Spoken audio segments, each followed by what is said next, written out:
Cuando una persona sueña, solo se puede dirigir hacia una dirección: ¡pa'lante! Hay miles de historias, algunas de sacrificio, otras de riesgo, pero también de superación, y una de ellas podría ser la tuya. Inmigración, sueños, retos y triunfos. Bienvenidos al programa Pa'lante, mi gente, de la firma de abogados Vázquez Servi.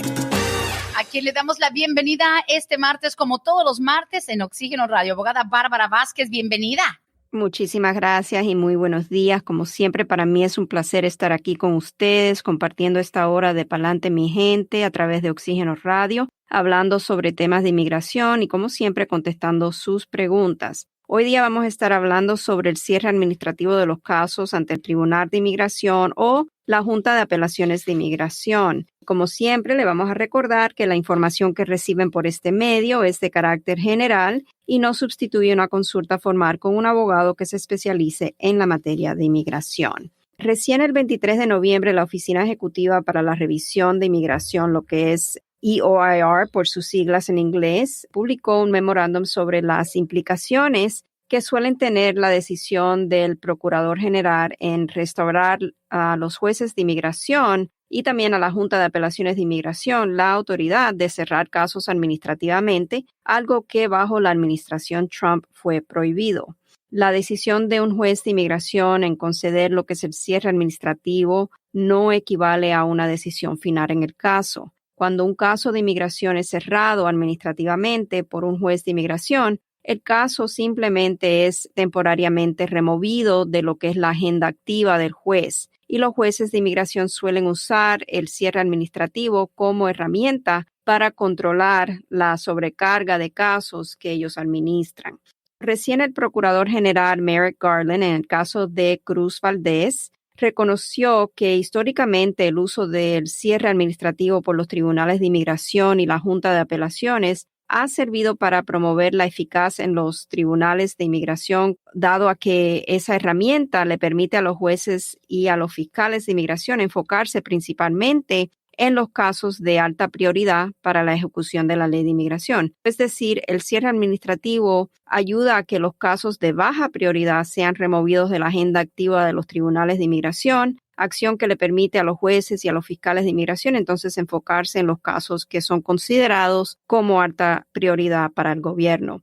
El pedido del cierre administrativo de un caso puede ser presentado por el Departamento de Seguridad Nacional, o sea, el fiscal puede presentar el pedido del cierre administrativo o también puede ser presentado por la persona quien se encuentra en trámite de deportación ante el Tribunal de Inmigración. Y esto usualmente sucede antes de que el caso vaya a ser escuchado por el juez de inmigración. A veces el abogado de la persona se comunica con el fiscal encargado del caso y entonces pueden negociar a ver si es probable que el fiscal esté de acuerdo al cierre administrativo del caso, como también el fiscal puede hablar, hacer esa llamada o correo electrónico con el abogado de la persona y presentar la posibilidad o oportunidad de negociar para el cierre administrativo del caso. Y cuando ambas partes conceden al cierre administrativo, por lo general, el juez de inmigración debe concederlo. Usualmente, el cierre administrativo es concedido cuando la persona sujeta al trámite de deportación no es considerado de alta prioridad para la ejecución de la ley de inmigración. El juez de inmigración también puede conceder el cierre administrativo en otras situaciones y por otras razones, como por ejemplo, para permitirle a la persona archivar lo que es una solicitud con otra agencia de inmigración, como sería USCIS por lo general. También permitirle a USCIS tiempo para adjudicar la solicitud que la persona ha presentado para consideración. Y en casos donde hay una petición aprobada por USCIS, pero tal vez no hay una visa disponible todavía para que la persona pueda hacer lo que ya sería el ajuste de estatus o el proceso consular, entonces el juez podría considerar también el cierre administrativo del caso. Y en casos donde la persona tal vez ha sido concedido un estatus de protección temporal, como por ejemplo el TPS, en esos casos también a veces hemos tenido éxito en pedir que el juez cierre administrativamente el caso porque la persona no sería sujeta a una deportación mientras está bajo la protección de TPS. Y como siempre, esta lista es simplemente algunos de los ejemplos, no es una lista exhaustiva. Y les recomendamos que si usted se encuentra en estos momentos en trámite de deportación ante el Tribunal de Inmigración o tal vez tiene un caso pendiente ante la Junta de Apelaciones de Inmigración, que hable con su abogado para averiguar si su caso presenta factores que lo hacen a usted un buen candidato para pedir el cierre administrativo y tal vez también hablar con su abogado para ver cuáles serían las ventajas o desventajas en solicitar el cierre administrativo de su caso. Pues interesante, abogado, o sea, porque el hecho de decir que lo sacan de la agenda activa de un juez, ¿quién lo puede volver a poner activo? ¿O tendría que tener el cliente o digamos el inmigrante tendría que tener algún contacto con inmigración para que se vuelva a reactivar? ¿O quién lo puede volver a poner activo? Usualmente cuando es necesario reactivar el caso ya puede ser algo que haga directamente el Departamento de Seguridad Nacional, o sea, los fiscales pueden pedir reagendar, motion to recalendar, ¿verdad? Hacer una moción a la corte para que vuelva a ser agendado el caso ante el Tribunal de Inmigración. Y eso puede ser por muchos factores. A lo mejor la persona se ha convertido ahora en una prioridad, ha tenido algún contacto con las autoridades por algún delito que ha cometido. Y entonces ahora ya siendo de alta prioridad para el gobierno puede volver a pedir que el caso sea agendado nuevamente. También el abogado de la persona, si por ejemplo la persona ha sido concedido un beneficio migratorio por USCIS, entonces es nuestro deber reagendar el caso y pedir el cierre total del trámite ante el Tribunal de Inmigración. O si la persona, por ejemplo, a lo mejor ya es concedida la petición familiar y le han aprobado el perdón provisional por presencia indocumentada, pero necesita salir del país y ya tiene esa cita o próximamente va a llegarle la cita para hacer el proceso consular y recibir la residencia. Entonces queremos que la persona pueda salir sin tener ninguna consecuencia negativa por haber salido del país antes de totalmente arreglar su trámite con el Tribunal de Inmigración. En esos casos, los abogados mismos vamos a pedir reagendar el caso. Ok. Y esta va a sonar como una pregunta muy de primaria, muy elementary, pero creo que cabe cuando dicen el cierre administrativo de tu caso.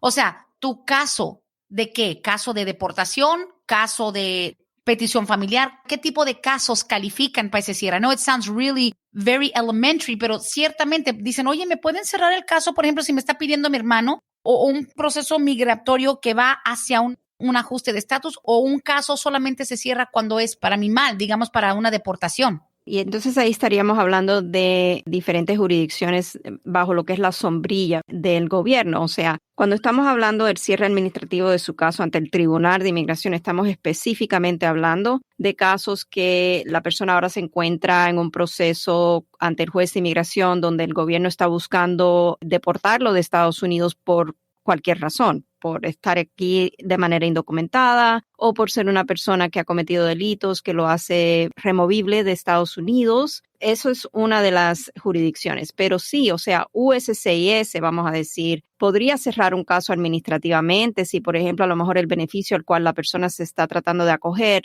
no puede ser aprobado porque a lo mejor la persona tiene todavía un caso pendiente ante el Tribunal de Inmigración. Eso sería como un ejemplo muy general. Okay. El Centro Nacional de Visa puede también cerrar un caso, no administrativamente, puede cerrarlo de un todo, o sea, terminar con el caso si la persona se ha descuidado y ya tiene una fecha de prioridad que ha estado vigente por años y no ha tenido contacto con el Centro Nacional de Visa, le pueden cancelar totalmente lo que es esa petición familiar y tendría que empezar de cero. Y en esos casos, a veces la persona ha estado esperando años para que esa visa estuviera disponible, pero llegó un momento que perdió a lo mejor interés en el caso o se descuidó. Depende de dónde esté el caso presentado, pero sí hay diferentes maneras de que un caso pueda ser cerrado administrativamente. Claro, claro. Y les estamos dando la bienvenida. Nosotros publicamos en las redes sociales la invitación a este programa y están entrando mucha gente y dicen, entonces, ¿qué es un cierre administrativo? Como bien lo dijo la abogada hace unos minutos, es donde de repente migración, o sea, lo saca de un calendario activo del juez. Pero el cierre para mucha gente, sí, abogada, y hay que entender que sienten como que, bueno, te cerraron el caso, ya no vas a legalizar nunca, te van a deportar, o sea, se pausó, se murió, ahora sí que se murió, lo cerraron administrativamente, pero eso no es lo que significa. No, es muy importante entender exactamente el enfoque del tema de hoy. Estamos enfocándonos en los cierres administrativos de un caso ante el Tribunal de Inmigración. No estamos hablando del cierre administrativo ante USCIS, no estamos hablando de nada conforme al proceso consular. Estamos hablando específicamente de personas que se encuentran o se han encontrado ante el Tribunal de Inmigración porque le han otorgado una notificación de comparecencia y tienen que comparecer ante el Tribunal de Inmigración y explicar las razones o tener alguna base por el cual no deben de ser deportados de Estados Unidos. En estos casos, a veces la persona tiene alguna manera de legalizar su estatus y no es considerada una persona de alta prioridad para el gobierno. En esos casos, si podemos presentar evidencias de esas cosas, que la persona no es considerada de alta prioridad para el gobierno porque a lo mejor tiene un historial limpio, a lo mejor es una persona que puede beneficiarse bajo una petición familiar y prontamente podría recibir la legalización. Entonces, en esos casos, a veces vale la pena pedir el cierre administrativo del caso ante el Tribunal de Inmigración para que la persona pueda proceder con su trámite con USCIS. No estamos hablando de otra cosa más que el enfoque, ¿verdad?, de personas que se encuentran en un trámite con un juez de inmigración. Y para darle un ejemplo, en la era de Obama, este proceso de darle autorización o autoridad a los jueces y a los fiscales de inmigración en decidir cómo se va a ejecutar la ley de inmigración, o sea, se llama prosecutorial discretion, la discreción del fiscal en decidir si van a seguir y usar los recursos limitados que tiene el gobierno en tratar de deportar a todas personas, algo que se vio bajo la era de Trump, un uso de recursos no eficiente. Ahora se está viendo que bajo esta administración ha regresado lo que es la discreción del fiscal y por esa razón ahora es permitido que los jueces y los fiscales vuelvan a considerar el cierre administrativo de los casos de baja prioridad para el gobierno. Durante la era de Obama yo tuve muchos casos ante el Tribunal de Inmigración donde presentamos una moción para el cierre administrativo del caso buscando que el fiscal acordara con nosotros en utilizar lo que es la discreción del fiscal para que el juez concediera el cierre administrativo de esos casos. En muchos de esos casos quedó pendiente una solicitud para la cancelación de deportación porque mis clientes eran elegibles para presentar esa solicitud. Pero si el caso de cancelación de deportación era un caso considerablemente débil porque no habían ese nivel de perjuicio extremo que es a veces requerido para poder ganar un caso de ese tipo, entonces la mejor opción en esa situación era cerrar el caso administrativamente después de presentar la solicitud de cancelación de deportación y hemos tenido clientes que han estado renovando sus permisos de trabajo por años. ¿Por qué? Porque el caso ha sido cerrado administrativamente y porque existe una petición que todavía está pendiente de cancelación de deportación. Ahora, una de las cosas que tenemos que también considerar es que bajo esta administración es posible que para que el fiscal considere ejercer su discreción de fiscal positivamente y conceder, añadirse o acordar a un cierre administrativo del caso, el fiscal puede decir, vamos a acordar, pero su cliente tiene que retirar su solicitud de cancelación de deportación. Y a veces el cliente dice, no me conviene, porque si yo retiro mi solicitud de cancelación de deportación para que me cierren el caso administrativamente, entonces estoy básicamente haciéndome inelegible para un permiso de trabajo. Cerrando el camino, correcto. Exacto, estoy cerrando el camino. Por esas razones es tan importante que el cliente hable con su abogado para ver cuáles son las ventajas y desventajas en su caso en particular, porque no todos los casos son iguales del cierre administrativo. Por ejemplo, si el caso es algo que no se va a ganar, si el caso es algo que a lo mejor no tiene suficiente evidencias ni para la primera fase, que es prima facie eligibility, que es demostrarle al juez con las evidencias que va a someter de que es elegible,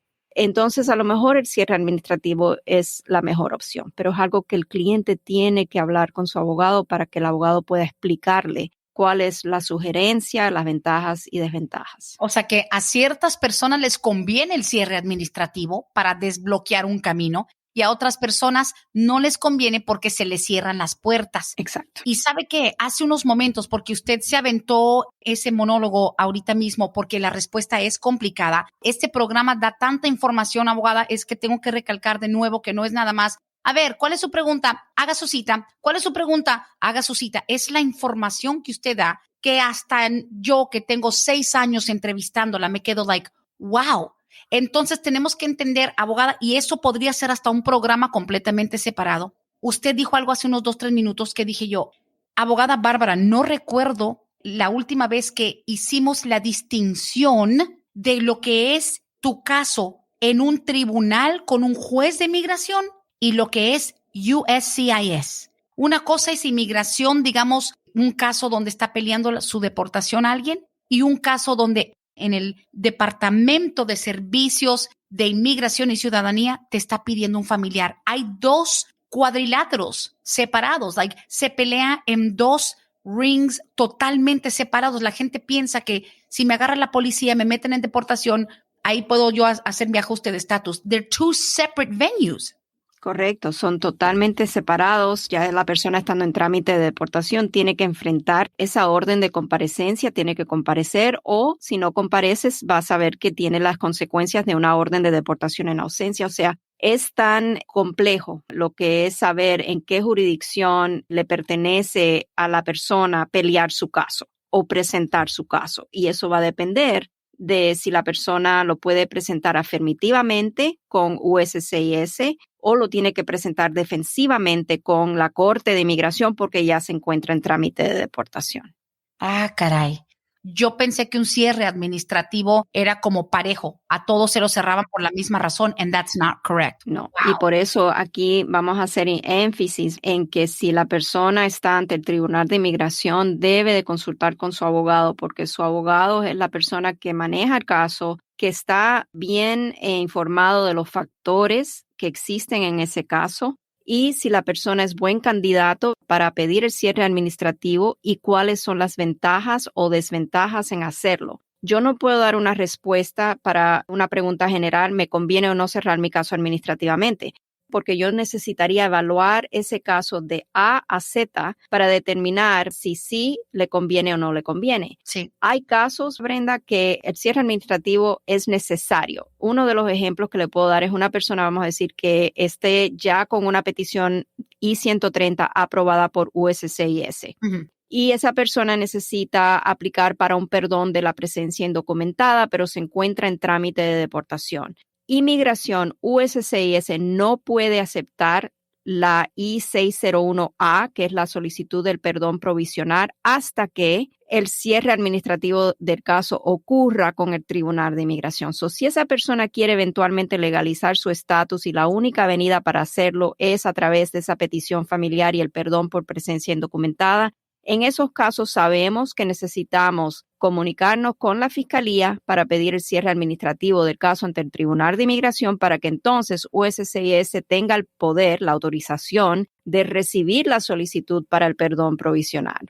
Todo depende de quién tiene autorización para recibir qué tipo de formularios para adjudicarlos. ¿Me encuentro o no me encuentro en trámite de deportación? ¿Cuál sería la manera para yo poder legalizar mi estatus? Porque siempre el abogado lo que va a mirar es ¿cuál es esa meta? ¿Qué estamos pidiendo en este caso y qué queremos lograr? Y siempre la meta es tratar de lograr que el cliente pueda legalizar su estatus migratorio, pero no 100% siempre, porque en casos débiles que están ante el Tribunal de Inmigración tal vez es considerado un éxito el lograr un cierre administrativo de un caso donde sabemos que el cliente tiene mayor probabilidades de ser deportado por los factores que existen en su caso. Si logramos en esos casos donde existe esa mayor probabilidad, logramos el cierre administrativo del caso, ya hemos ganado porque el cliente no va a ser deportado. Oh, wow. O sea, depende del caso calificar ese logro como un triunfo o algo que entorpece. Exacto. Oh, wow. El simple hecho de saber dividir en qué escenario se está peleando. Aquí dice, es que lo mío fue remoción de deportación.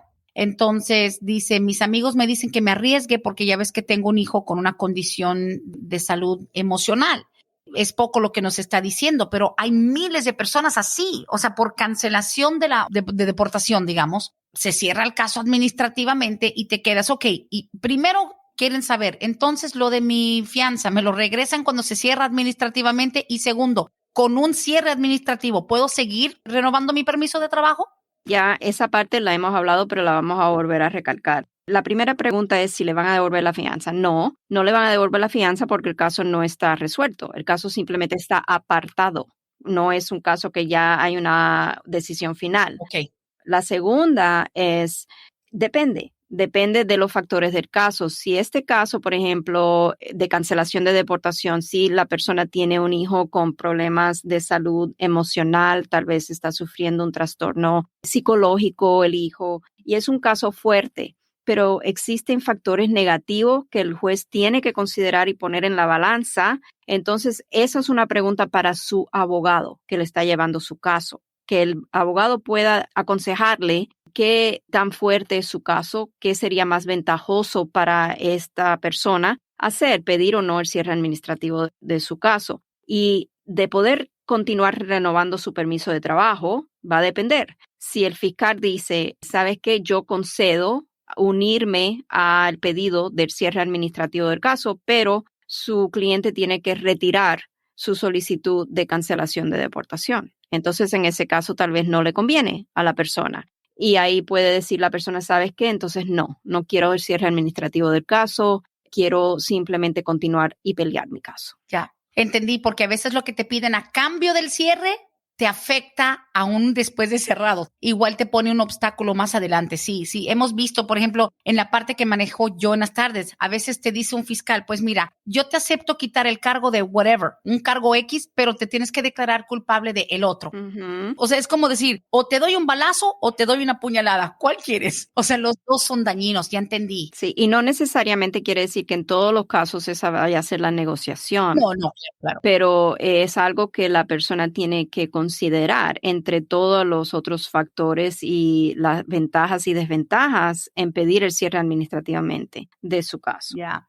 Y abogada, me preocupa escuchando la complicación y que ahora sí que cada caso es como una huella digital que no se puede comparar con el caso de nadie, porque los factores, los años, el historial, todo. Pero, ¿sabe? Me preocupa porque hoy en día, y precisamente porque desde hace unos años, este ramo de la ley se ha vuelto tan lucrativa y tan llena de charlatanes, lo que es la ley migratoria.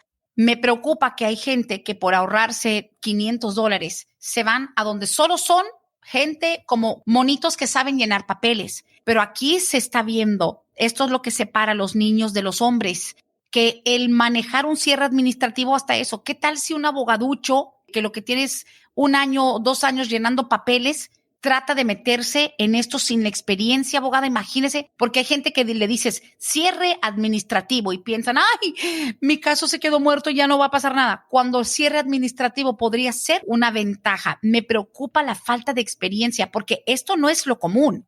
No es lo más común. Se veía mucho en la era de Obama porque era más amplio, o sea, el conceder ese cierre administrativo del caso. Pero le digo que como abogada de inmigración que tengo muchos años de experiencia, nos agrada el hecho de que el procurador general ha reconocido que los tribunales de inmigración están a un nivel crisis con lo que es el sobrecargo de casos que están administrando y que no todos los casos deben de proceder a un final. O sea, a veces se demoran 3, 4, 5 años o más para que ese caso sea escuchado por el Tribunal de Inmigración. Bajo la era de Trump, una persona que era elegible para el perdón provisional, pero se encontraba en trámite de deportación, estaba estancado, tenía que hacer su trámite después de salir, esperar afuera 1 año y medio, 2 años para la adjudicación del perdón, porque no acordaban a cerrar los casos administrativamente. Para nosotros es como una esperanza de que ahora vamos a poder como desbloquear todos estos casos que anteriormente tal vez no tenían esa posibilidad porque no era permitido bajo la era de Trump. Y también, por ejemplo, tengo un caso que me viene a la mente de una pareja que entró documentadamente a Estados Unidos hace muchos años y ahora el hijo para este año entrante cumple los 21 años de edad. Ese caso yo lo cerré administrativamente ante el Tribunal de Inmigración durante la era de Obama y la pareja tiene permiso de trabajo, ha tenido permiso de trabajo durante todos estos años y ahora cuando el hijo cumpla los 21 vamos a hacer una petición familiar. Una vez que esa petición sea aprobada por USCIS, vamos a poder entonces pedirle a la corte que vuelvan a reagendar el caso para entonces poder ajustar el estatus a residente permanente. O sea, pudimos usar el tiempo a nuestro favor y usar el proceso del cierre administrativo a nuestro favor, porque en ese momento tuvimos la vista hacia el futuro de que eventualmente, si evitamos problemas con la ley, en este caso vamos a poder legalizar a nuestros clientes. Pero no todos los casos son iguales y no todos los casos van a tener esa ventaja y por eso es tan importante estar a sabiendas que su caso requiere una evaluación particular sobre los factores que existen en su caso, si esto le conviene o no a usted, cuáles son las ventajas o desventajas. Ahora, le voy a preguntar como la persona más ignorante. Esta pareja entró con documentos, o sea, entraron legalmente al país. Tienen un hijo que va a cumplir 21. Usted dice, yo pedí el cierre administrativo. ¿Cierre de qué? O sea, ¿qué era lo que estaban haciendo que se necesitó cerrar? I know it sounds ignorant, pero cualquiera diría, ¿qué les peleó? ¿El cierre de qué? Buena pregunta. Ellos cayeron en manos de creo que fue un notario y no abogado, Okay. que le hizo un trámite de asilo político. Ellos cayeron en esa trampa. Hicieron el trámite de asilo político. El caso de asilo político no fue aprobado en la primera instancia, que sería con USCIS, la Oficina de Asilo. Entonces fueron referidos a la Corte de Inmigración porque no fue aprobado el caso de asilo. En ese momento introducimos lo que fue la solicitud para la cancelación de deportación en el caso, pero era un caso un poco débil porque había una falta de evidencia de que habían completado los 10 años de presencia física y continua requeridos para poder comprobar todos los requisitos para la cancelación de deportación. Entra la posibilidad bajo la era de Obama de pedir el cierre administrativo del caso y fue eso que yo le aconsejé a mi cliente por la debilidad de su caso. Le dije, vamos a cerrar el caso administrativamente, su solicitud de cancelación de deportación va a quedar pendiente y eso significa que va a poder renovar su permiso de trabajo hasta que el caso sea ya reagendado y decidido. Todos estos años que han pasado, ellos han estado renovando su permiso de trabajo y ahora vamos ya a acercarnos muy prontamente a poder hacer su trámite para el ajuste de estatus. Sí hay que movilizar nuevamente el caso en la corte, tenemos que buscar reagendar ese caso, pero ya después que USCIS apruebe la petición familiar, porque el juez de inmigración no tiene jurisdicción para recibir una petición familiar. So hay que saber en qué jurisdicción se tiene que hacer cada paso del caso. Es como un rompecabezas, no es fácil. Claro, es mover fichas. Esta ficha no va ahorita, o sea, no va ahora. Exacto. Y lo que acaba de hablar de esta pareja que entró legalmente con su visa, tienen un hijo que va a cumplir los 21, pero en todo este tiempo habían estado esperando lo del asilo político. La gente dice, ay, pues mi hijo lo que tiene son, digamos, 8 años, 10 años de edad, pero mientras tanto déjame hacer esto hasta que se acerque la fecha que me pueda tal vez pedir mi hijo ya a los 21. Entonces tengo que ir a cancelar prácticamente lo que yo intenté hacer por un tiempo. Ya me voy a salir de la categoría A y entro a la categoría B. O sea, ¿esos son también cierres administrativos? No le entendí cuál es la pregunta, Brenda. Vamos, ya ve que hay muchas personas que por lo mismo de esa trampa del asilo político dicen, bueno, mis hijos no me pueden pedir. Mientras tanto, voy a buscar mi asilo político sabiendo que a lo mejor no me lo dan, pero yo lo que quiero es un permiso de trabajo y lo estoy renovando. Pero ya como me doy cuenta que mi asilo político posiblemente no sirva, cuando mi hijo cumple 21, es cuando dicen, ok, never mind, ya no quiero el asilo político, ahora voy a ser pedido por mi hijo. O sea, es cuando hacen una transición de un beneficio a otro. Uh-huh. Ok, ya lo entendí, sí, pero eso depende. Por ejemplo, cuando la persona va a hacer el trámite para el ajuste de estatus o el proceso consular a través del hijo, si es un caso de asilo político que la persona pide retirar, vamos a decir, porque ya quiere salir del país o tiene que salir del país para hacer su trámite a través de la embajada americana, entonces ahí el riesgo que pueda correr la persona es que en retirar su trámite de asilo político ahora tal vez se encuentra sin protección en el país porque no tiene ya ningún caso pendiente ante USCIS que le permita estar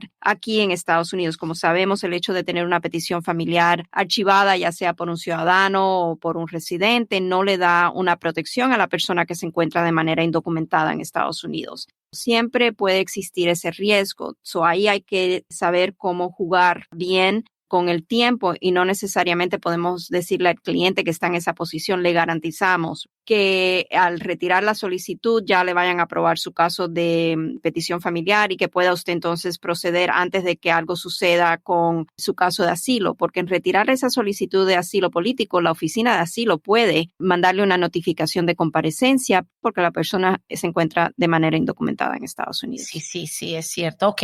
Es nada más para aclarar. Híjole, ya tenemos la línea abierta, líneas abiertas en vivo. Durante el programa tiene la prioridad siempre la llamada. Tenemos muchos textos, pero la llamada telefónica siempre la prioridad. 770-686-3424 para que hagan sus preguntas. Aquí tienen una pregunta, déjenme ver, porque sí teníamos que enfocarnos en lo que nos habían enfocado la plática principal. Dice, para trámites de ciudadanía, ¿afecta el haber yo comprado una pistola? Tengo mi licencia de portar armas, pero solo quiero estar seguro. Como residente permanente, no creo que la persona tiene el derecho de portar armas. Es algo que Brenda, le digo sinceramente, tendría que mirar para estar seguro si esta persona hace esa consulta con nosotros. Es algo que yo voy a hacer el research, el estudio, para poder darle una respuesta definitiva. Pero no es algo que le digo que con frecuencia vemos. No le puedo decir sí o no. Tengo que hacer el estudio. De lo que se sabe es también ese tema que tiene que ver con los Dreamers. Los jóvenes con DACA no pueden portar armas aún siendo legal, aún teniendo seguro social. Ellos sí, los jóvenes no pueden. Right, y tengo que ver si el LPR puede o no. Tendría que volver a revisar el research porque sí lo hice, pero la verdad que no tengo esa información fresca en la memoria y no quiero darle la información incorrecta a la persona que hace esta pregunta. Por supuesto, por supuesto. Mientras tanto, esta misma pregunta la tengo 3 veces, resumiendo con la pregunta del millón, ¿algún update de lo que es el Plan C? No, estamos en espera todavía. Yo sé que ahora van a presentarlo, ya ha sido presentado el plan ante el Senado y que el parliamentarian, o sea, los demócratas están conversando para ver si a lo mejor ahora en esta versión del plan puede tener más probabilidad de recibir su aprobación. Eso no quiere decir que al recibir la aprobación de ella, del parliamentarian, que ya se ha hecho, porque todavía tiene que ir a un voto y después tiene que ir a un vote-a-rama. Todavía falta y yo creo que esto no vamos a saber algo hasta finales de diciembre. Ok, definitivamente. Dice por acá, yo soy residente permanente a punto de hacer la ciudadanía. Me gustaría pedir a mis papás que están en Guatemala. La pregunta es, ¿ellos pueden sacar mientras tanto una visa de turista? Nos llega casi siempre esa pregunta, que alguien que ya tiene un estatus para poder por fin pedir, por ejemplo, a sus papás, ¿deberían de tratar por una visa de turista antes de...? Mi respuesta ahí sería no, porque es muy probable que aunque apliquen para la visa de turista, el gobierno le imponga la presunción de que vienen a quedarse o que vienen a inmigrar ya permanentemente a Estados Unidos.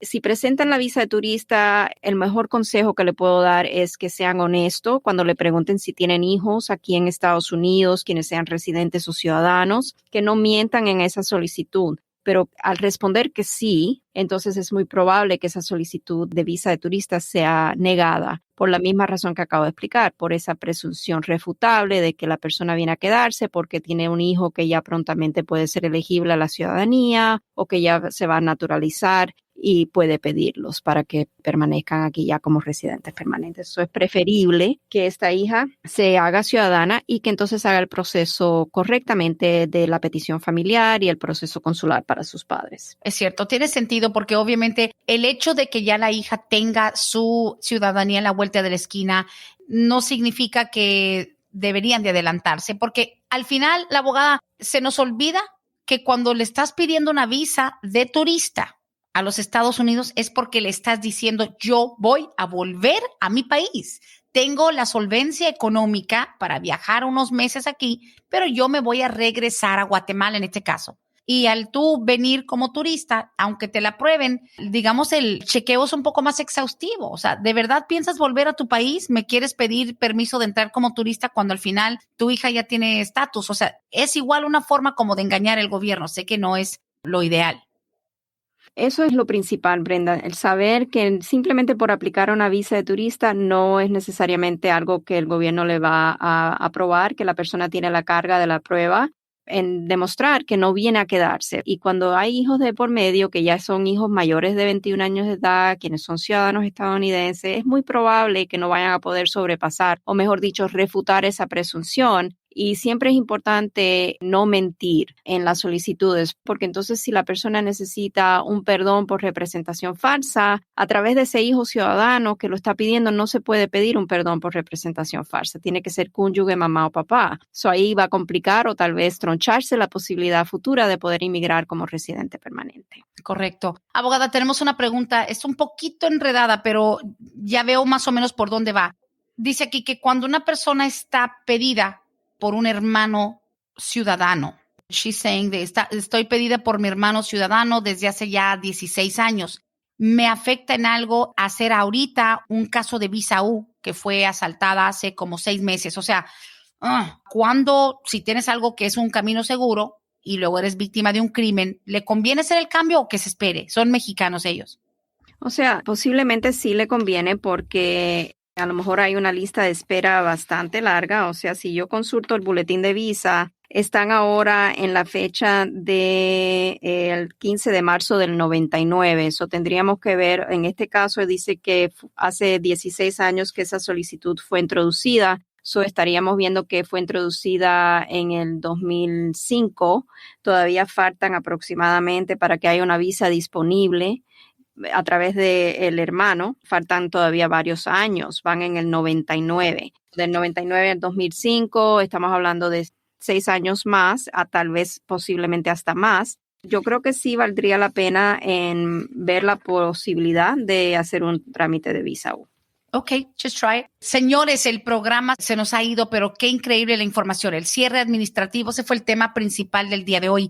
Creo que es un programa que vale la pena compartir. Obviamente va a estar disponible pronto en los podcasts de Palante Mi Gente. La abogada Bárbara siempre nos dice, busquen donde tú acostumbras a encontrar podcasts favoritos, pues ahí va a estar Palante Mi Gente. Cierres administrativos y esos trámites que a veces dice me conviene, no me conviene. Hoy se ha compartido información increíble. Dice aquí Bella, dice, ¿le puedes preguntar a la abogada exactamente si nos puede dar el window del tiempo donde dejaron de aprobar las solicitudes nuevas del DACA? Yo mandé todos mis papeles en junio de este año y ni siquiera un recibo he tenido de respuesta. ¿Hubo una ventana donde dejaron de aceptar los DACA? ¿Was it before? No sabemos.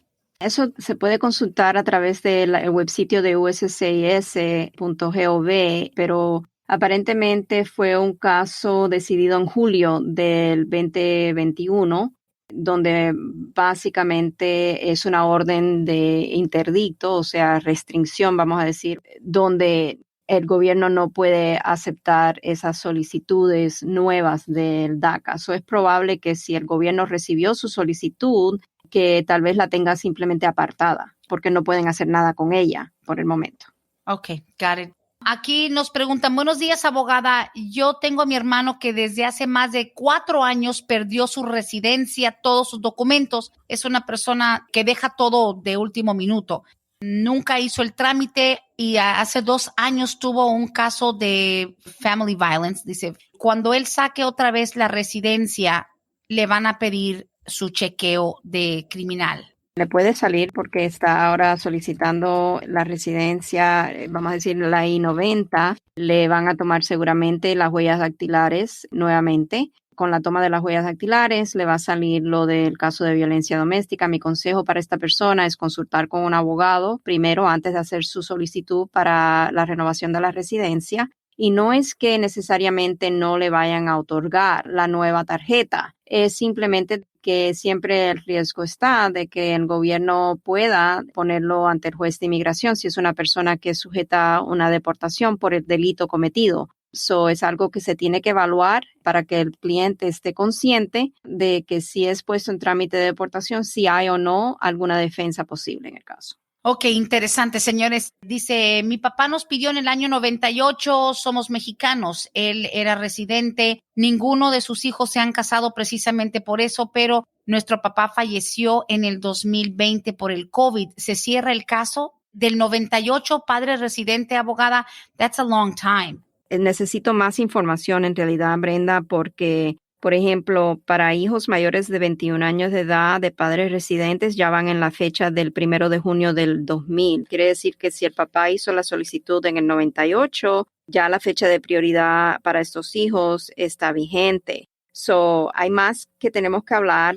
Tenemos que hablar de, por ejemplo, la ley de sobrevivientes, si aplica o no a sus casos. Podemos a lo mejor pedir que el gobierno considere no terminar con la solicitud o despedir la solicitud simplemente porque el peticionario haya fallecido.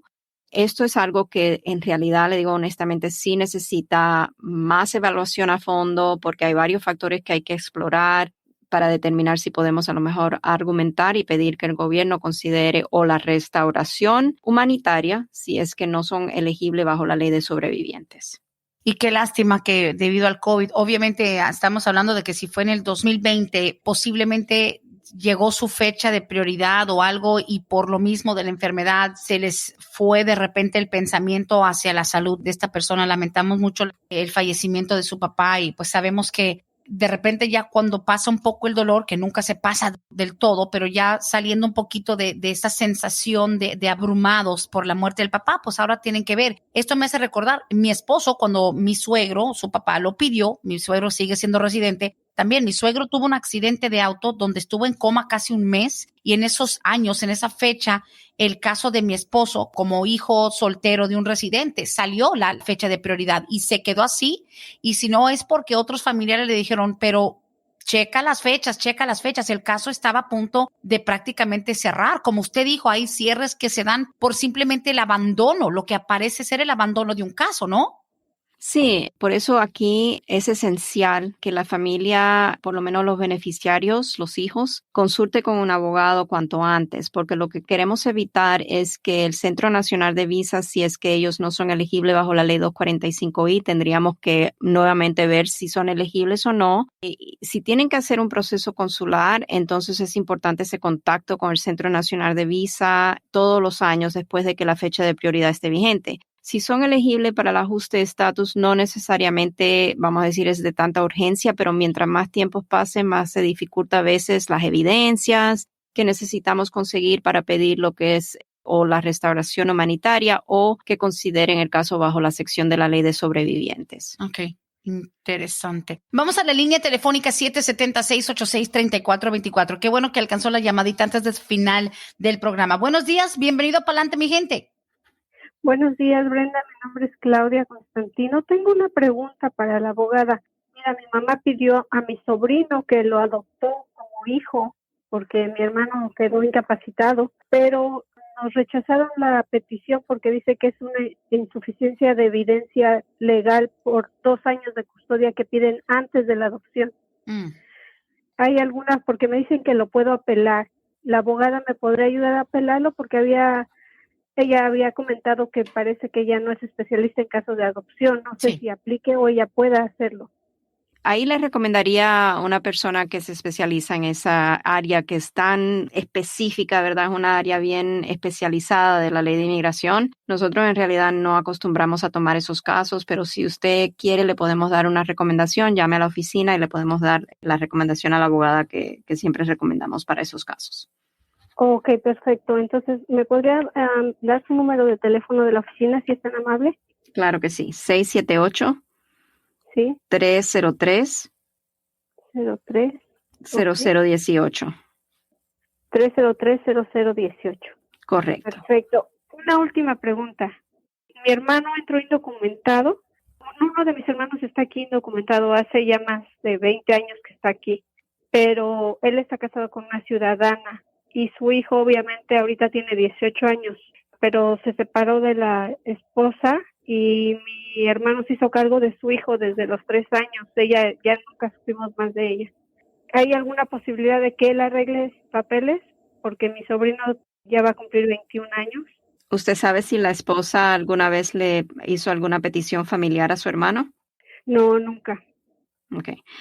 El hijo al cumplir los 21 puede hacer una petición familiar, pero el problema es que si no hay cambio en la ley de aquí a que él cumpla los 21 años de edad, su hermano va a necesitar un perdón por la presencia indocumentada en Estados Unidos, lo cual no se puede solicitar a través de un hijo. Tiene él que tener cónyuge o mamá o papá residente o ciudadano. Si él tiene, por ejemplo, a mamá o papá residente o ciudadano, entonces sí sería factible, pero necesitamos una consulta formal con él para ver que no haya ningún impedimento en proceder a ese proceso. Y el hijo no lo puede pedir hasta no cumplir los 21 años de edad. Ok, no lo pueden pedir entonces a los 18, hasta los No, 21. correcto. Y como mi mamá es ciudadana, residente, ella sí lo podría pedir. Si su hermano sigue casado, no, tiene que divorciarse. Ah, ok. Bueno, muy amable, abogada. Muchas De nada, un placer. Gracias, Claudia. gracias. Que tenga Feliz buen día. día. Igualmente. Wow, interesante. Aquí otra pregunta dice, para la abogada, por favor, que alcance mi pregunta. Dice, mi sobrina entró desde Honduras en el año 2019 a sus 14 años. La liberaron de migración, se fue a vivir a Washington, D.C. con mi hermana, su mamá. Nunca ha ido a una audiencia ni le han llegado papeles que yo sepa. ¿Es verdad que cuando entran a tan joven edad no les ponen deportación? Es que ella quiere pensar que se puede casar con alguien y arreglar papeles ya que sea mayor de edad. Entró a los 14.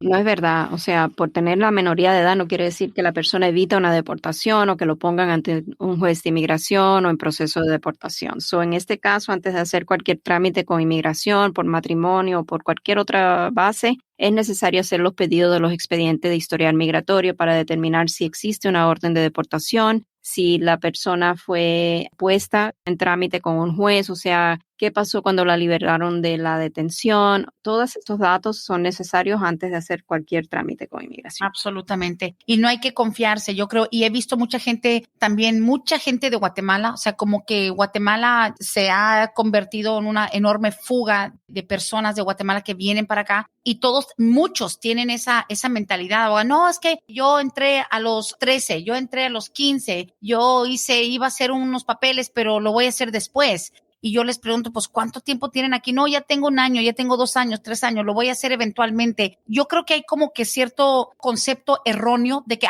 porque yo entré bien jovencito o bien jovencita, lo hago después porque a mí no me van a deportar. Muchos jóvenes o que entraron adolescentes, abogada, creen que no los pueden deportar. Exactamente. Y eso es un pensar erróneo, algo que a lo mejor la persona, si procede con ese pensamiento a hacer su trámite de inmigración, puede sufrir lo que es un desafío muy grande cuando llegue el momento de hacer su trámite, ya sea ajuste o sea proceso consular. Porque si existe, por ejemplo, una orden de deportación en ausencia, vamos a decir que la persona no se dio cuenta de que le cayó esa notificación de comparecencia y la deportaron en ausencia, si sale para su proceso consular va a desatar un castigo de 5 años, por lo cual no hay un perdón. Hay que tener cuidado con esas cosas y siempre vale la pena hacer el pedido de los expedientes para estudiar bien a fondo qué es lo que sucedió en esa detención y en qué culminó el caso. Claro que sí. Y aquí dice... Buenas tardes, mi pregunta es, ¿qué posibilidades hay que mi hija arregle por el abandono de su papá? Ellos vinieron cruzando desde El Salvador hace 4 años, llegando aquí, él la dejó con una hermana y no hemos vuelto a saber de él. I don't know, la mamá también está indocumentada. Dice, ¿ella puede arreglar porque su papá la abandonó entrando a este país? Depende de varias cosas. La edad de la hija, si tiene menos de 18 años de edad, es tal vez posible que un juez en el estado de Georgia tienen que hacer un trámite para una orden de dependencia, de abandono por medio del padre. Y tiene que ser esa orden del juez estatal, algo que pase lo que es scrutiny. Escrutinio, sí. Exacto, para propósito del trámite que se va a hacer con inmigración para una visa de juvenil especial. Varias cosas que se tienen que explorar para determinar si podría ser elegible y son varios pasos. Uno de ellos, como le acabo de explicar, sería una presentación a una solicitud o una petición ante el tribunal estatal, algo que no lo llevamos nosotros, lo recomendaríamos un abogado que trabaja casos de estos y ya después, teniendo ese dictamen, podríamos entonces hacer el trámite para la visa de juvenil especial. Claro, obviamente, y esta madre, como dice, yo tampoco tengo estatus, no quisiera que hicieran algo que me perjudique a mí, porque, o sea, obviamente ella al estar consciente que su hija venía para acá, pero se confió porque venía con el padre biológico y bueno, desde ahí no tuvieron más contacto. Abogada, wow, el programa increíble el día de hoy, hablando de cierres administrativos y otros trámites que causan mucha confusión porque son tan específicos como son las huellas digitales de cada ser humano sobre el planeta y qué bueno que hay espacios como este. Abogada, ¿algo que quisiera agregar antes del cierre? No, Simplemente agradecerle a todos nuestros radioescuchas por siempre escucharnos en esta programación y espero que sea de su agrado, que estén siendo informados sobre todas las complejidades que trae la ley de inmigración y que sepan que en casos de inmigración es muy importante acudir a un abogado de confianza, con buena reputación, para que pueda tener una evaluación completa y apropiada de su caso. Claro, 678-303-0018. ¿Citas siguen siendo virtuales o hay la opción de citas presenciales? Virtuales por el momento. Desde cualquier parte del mundo, del país, usted puede tener su consulta con Vázquez y Servi. Abogada, gracias. Encantada de tenerla el día de hoy en el programa. Gracias, muchísimas gracias a todos, Brenda. Y bueno, nos hablamos la próxima semana. Así es, gracias. Hasta aquí hemos llegado hoy, pero siempre vamos pa'lante, mi gente, con Vázquez and Servi. Hasta la próxima.